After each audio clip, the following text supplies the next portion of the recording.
Баршаңызға қайырлы күн. Бүгін сіздермен түрік тәттілері миди баклава дайындайтын боламыз.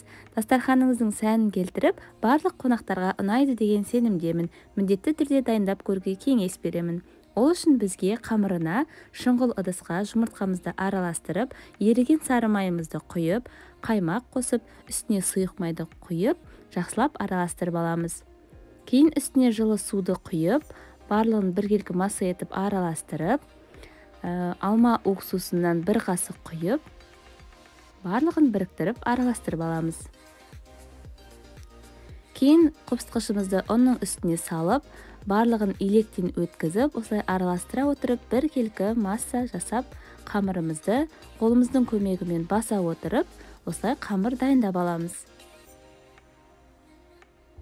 Қамырымызды 8 бөлікке бөліп, қолымыздың көмегімен осылай дөңгелетіп, барлығын біркелкі етіп тізіп, үстіне суланған матамызбен жауып қоямыз.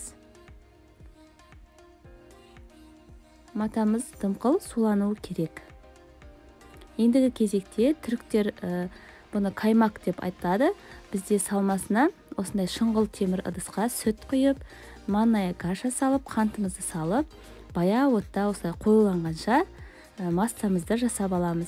Кейін осындай жайпақ тәрелкеге тез суыту үшін осылай жайып, бетін пищевой пленкамен жауып, жақсылап бөлме температурасында суытып аламыз.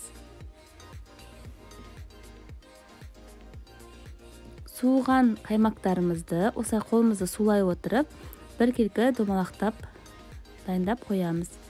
Ендігі кезекте баклавамыздың үстіне құятын сиропымызды дайындаймыз. Шұңғыл ыдысқа осылай суымызды құйып, қантымызды салып, лимонды осылай қолымыздың көмегімен сығып, барлығын жақсылап қайнатып аламыз. Ендігі кезекте тағы да бір салмасы жаңғақ. Жаңғақты осылай блендердің көмегімен жақсылап үгітіп аламын. Немесе сіз оқтаудың көмегімен де үгітіп алсаңыз болады.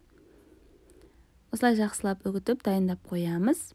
Енді баклавалардың үстіне жағатын майымызды ертіп аламыз. Мұнда сұйық май және де сары май, осыны жақсылап қайнатып аламыз.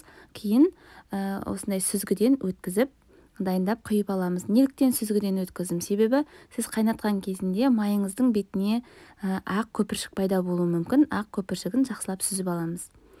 Ендігі кезекте қамырымызды осылай кукурузды крахмалдың көмегімен жұп-жұқа етіп жайып аламыз оқтаудың көмегімен.